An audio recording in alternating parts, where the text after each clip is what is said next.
on Bird 365 as we continue the countdown to Giants-Eagles coming up on Sunday.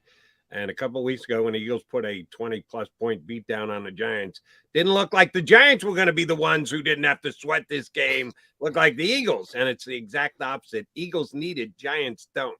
Here to give us a Giant perspective is a guy who covers them day in and day out for the New York Daily News, his podcast, Talking Ball with Pat Leonard, a good listen for you football fans out there as well. Pat Leonard here with us on Birds 365. So did you get to take the week off since the Giants really don't have to win this game? Yeah, you don't have to show up at the Go ahead, Leonard. Take an extra week off after the holidays. Yeah, right. Jody and John, thanks for having me. Hey, listen, we've been waiting for playoff football for so long around here in New York, New Jersey, that it's just gearing up now. I mean, you guys know, being in Philadelphia, it's essentially an annual ritual right now with what the Eagles have been doing. But obviously, like you said, it's kind of flipped on its head what we expected this week to be. But with the tragedy that happened in Cincinnati and Buffalo, with the NFL's uncertainty about the schedule, and then with the Giants being in the playoffs and the uncertainty of who they play and who they don't play against Philly, man, no breaks here. No breaks here, Jody. Yeah. In a lot of ways, that's tougher for you, Pat. We've been through this here in Philadelphia last year. And last year it was crazy because the COVID rules were still in effect last year. So the Eagles manipulated that and sat down 12 players. And it didn't work for them because they got blitzed in Tampa Bay in the playoffs as the 7 seed. Right. But I got to tell you, Brian Daboll was fired up, rightfully so, after clinching the playoffs postseason. Yeah, we're going to play. We're going to play. Joe Shane getting his ear a little bit and say, come on, buddy, tone it down. Yeah, I think you hit that right on the head, is that it's not just Daboll making the decision. Joe Shane, the GM, he and Daboll collaboratively make their decisions on the roster, on the game day roster, which is a little bit more like a baseball, a Major League Baseball team now would be arranged as far as their bureaucracy is concerned, rather than an NFL team, though obviously it's becoming a little bit more common. One thing Daboll said after the game that should be clarified too is it was misrepresented a little bit out there that he said he was going to play his guys. He was asked, is there any thought to resting guys? And he said no. And then somebody followed up and said, are you saying you're not going to rest guys, or you just don't want to think about it right now? And he said, I'm not thinking about it right now. So he was essentially saying, like, I'm not making that call today. Talking to him, talking to the players, Daniel Jones, Saquon Barkley, guys like that, they're guys who like to play, want to play. But I'm going to tell you right now, without knowing for sure, I think they're going to sit a lot of guys. It's going to be hard, I think, for the Giants to do that because of how much they hate the Eagles. But I think that, and like you said, it doesn't always necessarily work out. But when I asked Brian Daboll at the start of this week, I said, listen, in 2007, Tom Coughlin played all his guys against the Patriots. Obviously, it was a unique situation. Yeah. Patriots were undefeated, integrity of the game and all that. But I asked him if that's a huge part of Giants franchise lore, and you have the same ownership. And he said, well, every year is different. And so, the way he answered that question to me sounded like he was saying, I get where you're going, but we have to worry about what we're doing. And then there's the all-important hedge position, which is like an exhibition game. You get your starters out there, you get them some reps, you let them feel good about getting dressed for a Sunday and mindset and everything else. Yeah. And then at some point you go, no, off the field. Take off the shoulder pads. No, we're not risking you anymore.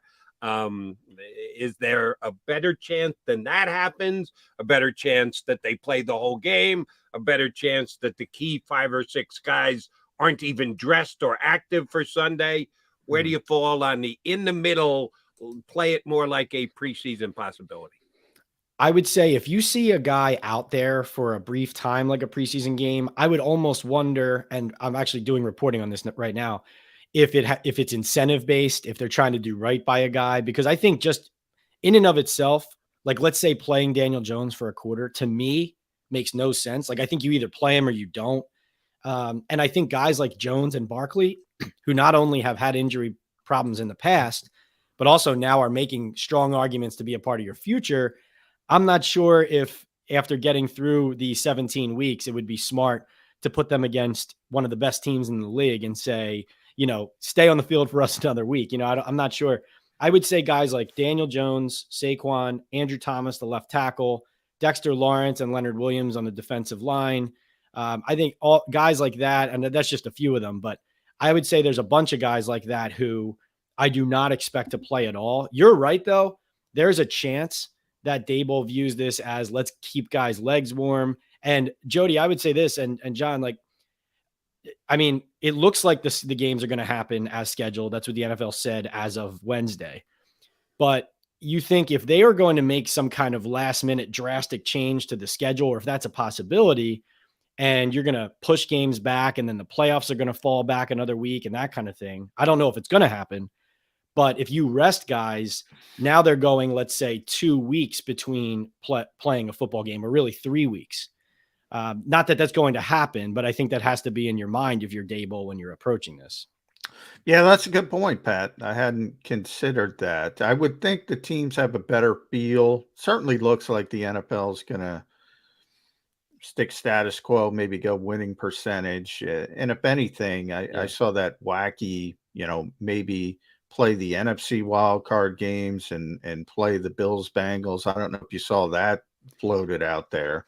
Yeah. And then postpone the AFC wild card to the next weekend. And then you kind of flip everything and skip the bye week up to the Super Bowl.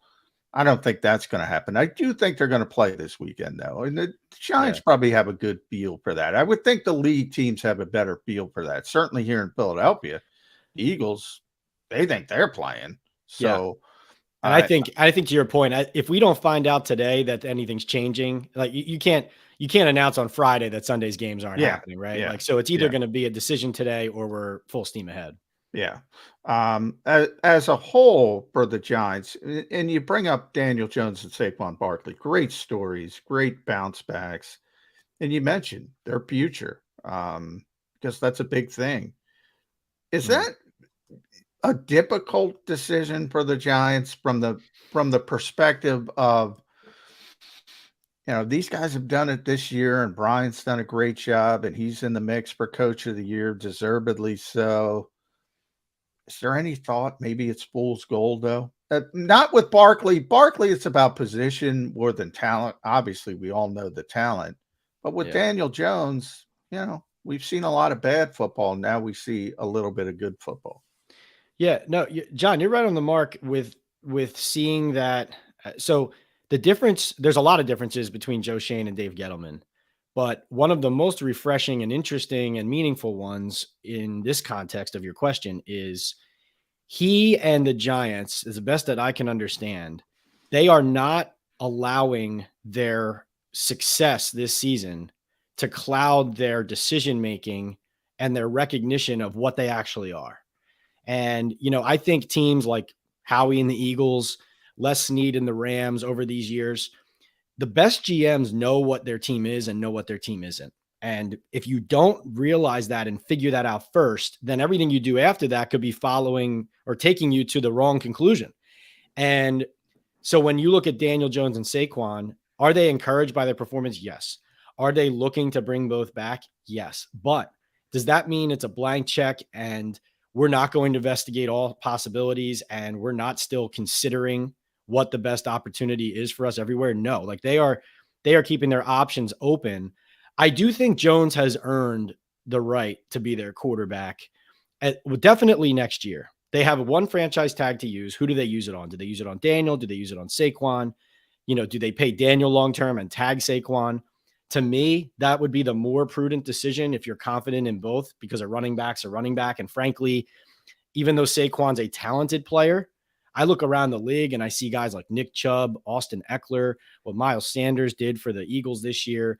I think it's been said a lot how replaceable good running backs are. That doesn't mean they're not talented, but are you paying Saquon more than Austin Eckler, who is a better running back week to week, more productive? I mean, I don't know. I mean, those are the questions you have to ask. I think Joe Schoen will be reasonable and realistic on those decisions.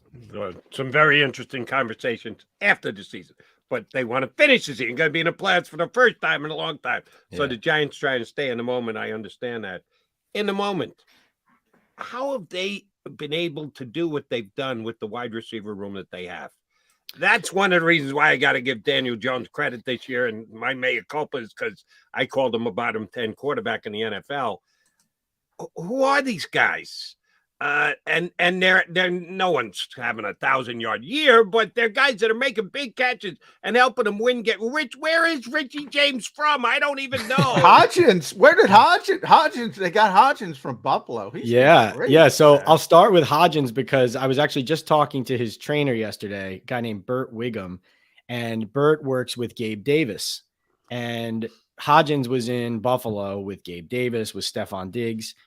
And listen, everybody always touts their guys, but it sounds like Hodgins is the kind of guy who had some talent, but Buffalo was so stacked at receiver, he couldn't get on the field. And with a team that was trying to build and win a Super Bowl, they needed guys who could play special teams as well right away, productively and consistently on their current roster. So that's how he finds his way to the Giants. But the Giants, with Joe Schoen having known him from Buffalo, they knew what he was capable of. And Hodgins actually trained with Gabe Davis this offseason, puts on some weight because you can see he's 6'4", but he's wiry.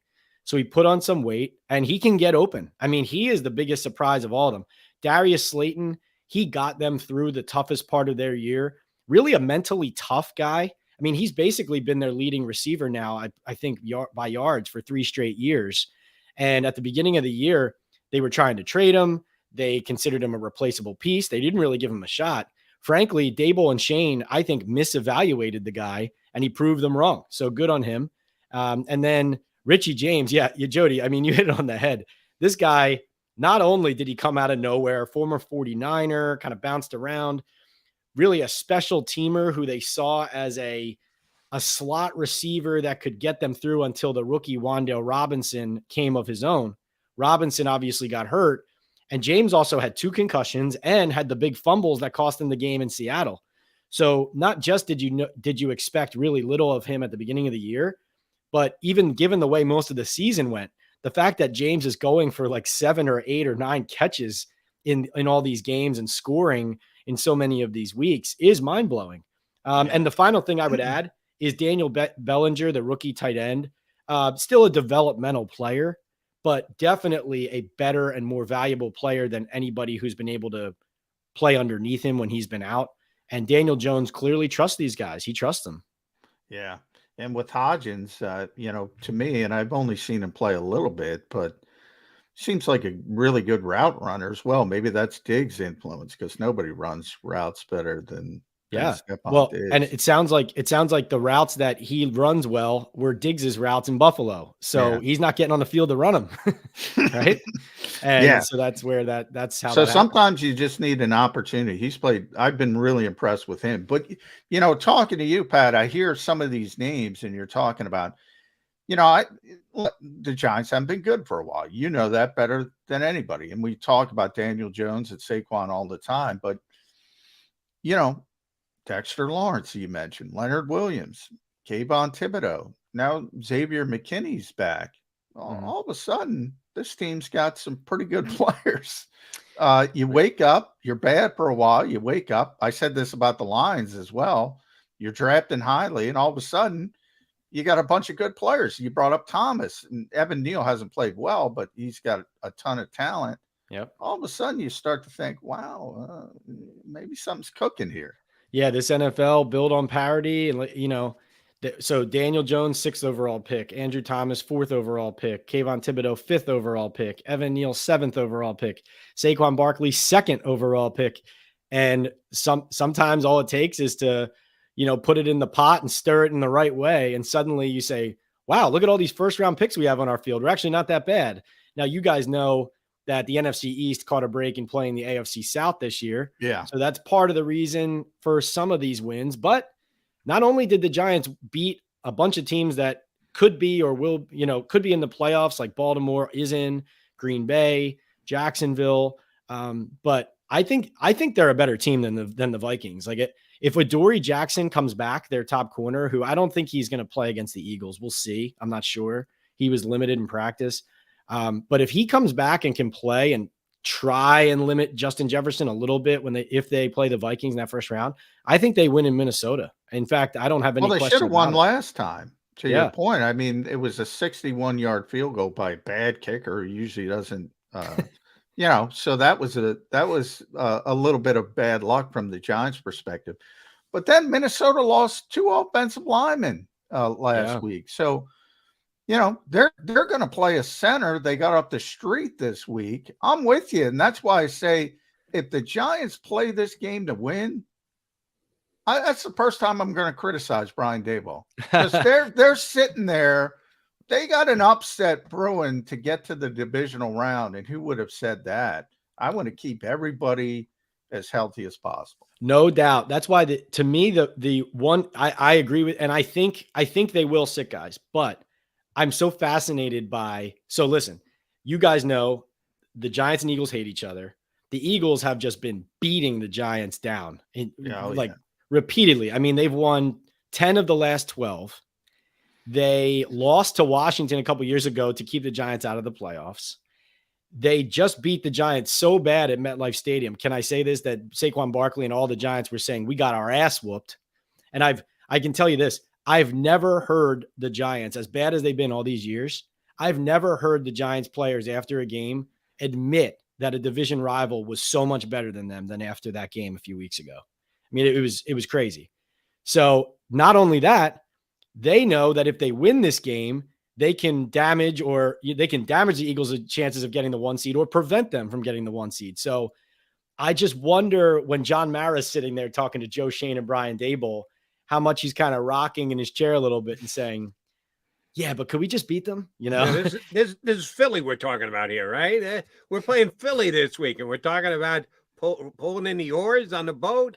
Yeah, Mr. Mara may have a different look at it. You're right. I do need your take on this, because I thought this was going to be a bigger story than it turned out to be, and I understand why it hasn't, because of what transpired on Monday night with Damar Hamlin in Cincinnati.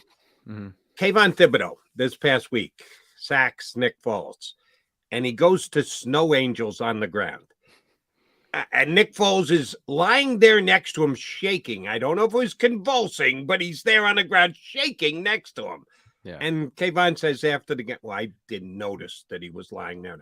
He's about 1.5 feet away, but he said he didn't notice him. So it's straining believability to begin with. But even if I give him the benefit of the doubt, so be it. He goes to the sleeping sign on the sidelines that he put Nick Foles to sleep. That's really not good. That's a bad, forget about optics. That's just wrong. And I thought it was going to be a big story, but it was usurped by an even bigger story. Well, no. Actually, I'm not sure if you saw his latest comments to me and a couple others yesterday, but after just Saturday ripped Kayvon Thibodeau in Indianapolis, he said it was a tasteless trash celebration. We asked Kayvon on Wednesday at the Giants what his response would be to Saturday, and he said, I don't even know who he is. And he reiterated he hopes Nick Foles is okay, but he defended very publicly the idea that he's allowed to celebrate. And he said, I don't want to hurt guys, but I'm paid to be a savage and sack quarterbacks. I hope Nick Foles is okay. It did not strike the tone, I think, that, the Giants were hoping for, that you would have expected. Again, Kayvon did say he didn't know he was injured at first. He said of the go to sleep sign, he said that he hadn't looked back to see that he was hurt. He was doing that because he went there twice. He did. He really went there twice. He's laying 1.5 feet away from him, and he didn't know he was hurt. And he didn't look back. He got up and never noticed that there was a quarterback being helped up off the field. Really? And Jody, to your point, like the cart, by that point, the cart's on the field. Stop it.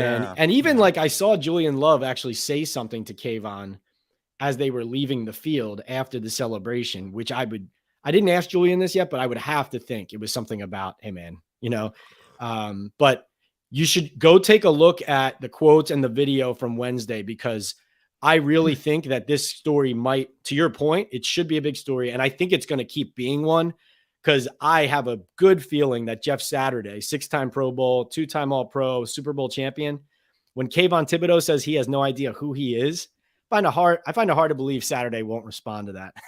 Yeah, he might. But the one thing I do believe from what Kayvon said and handled this situation, he probably doesn't know who Jim Saturday is.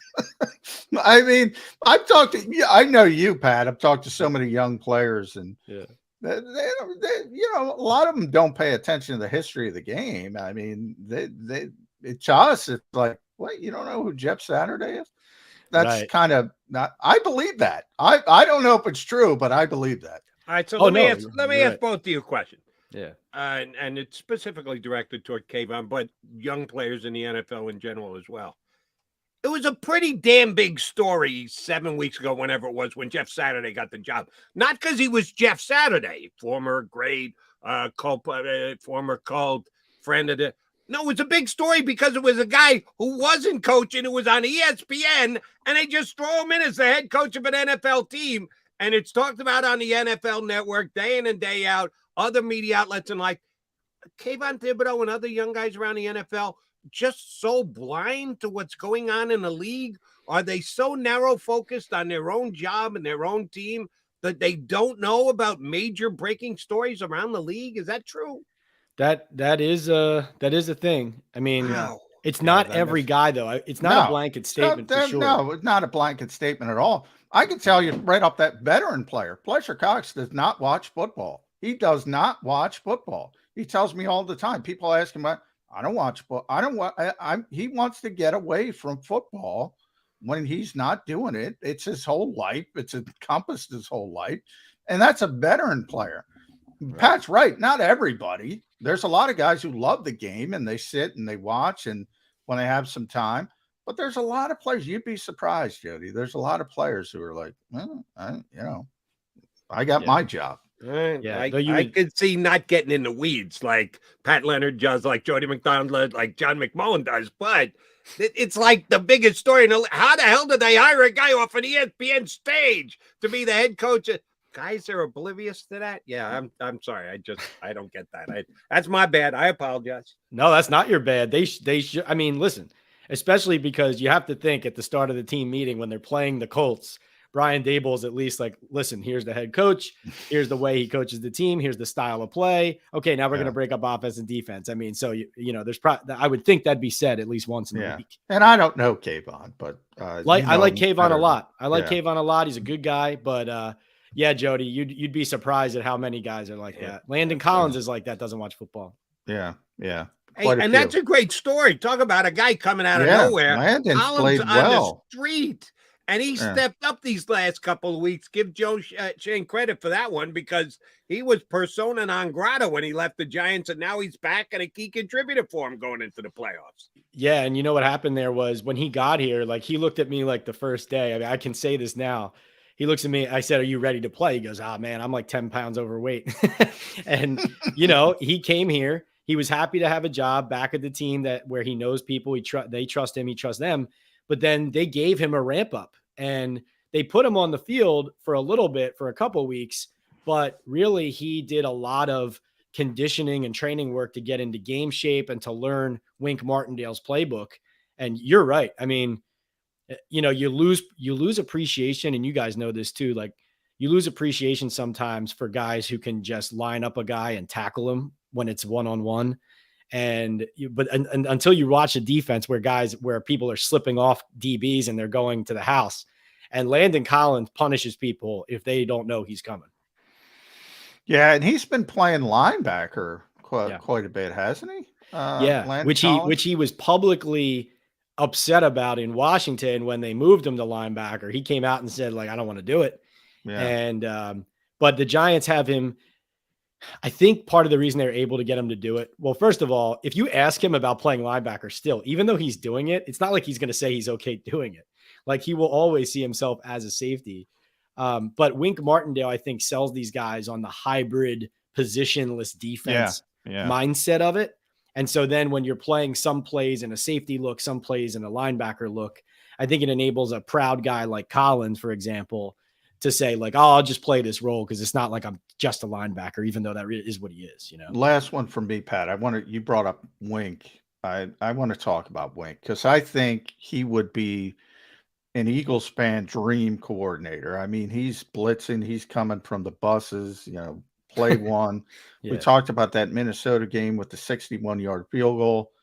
That's some of the bad. They gave up that, I think it was a little screen, a little bubble screen, whatever they ran.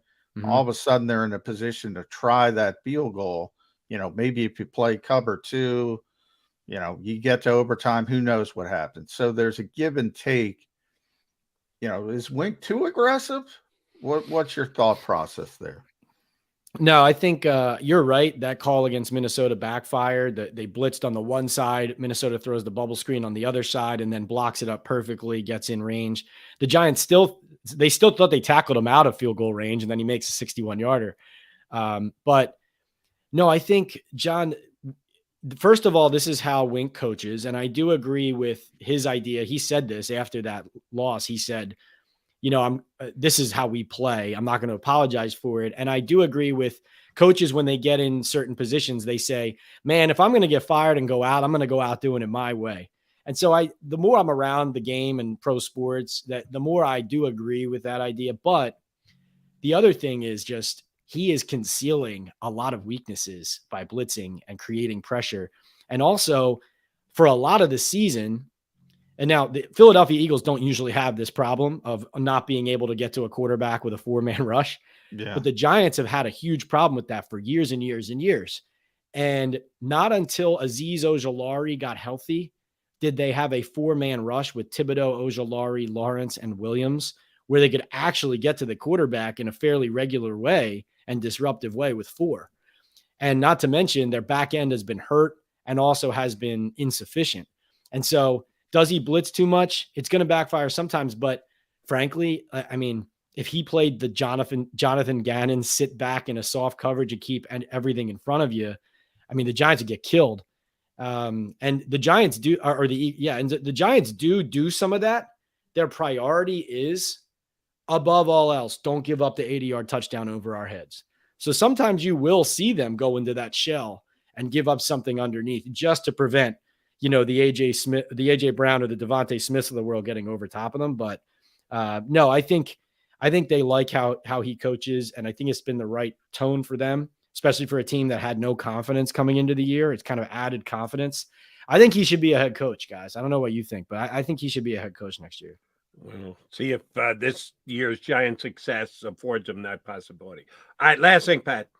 You're leaning toward the Giants being more protective than proactive with key positional players this year and this week, and certainly Daniel Jones is one of them.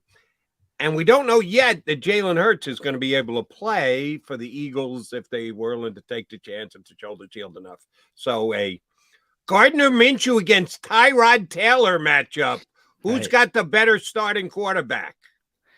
Wow, good. That's a good question. I think Taylor is the more versatile player because he can run.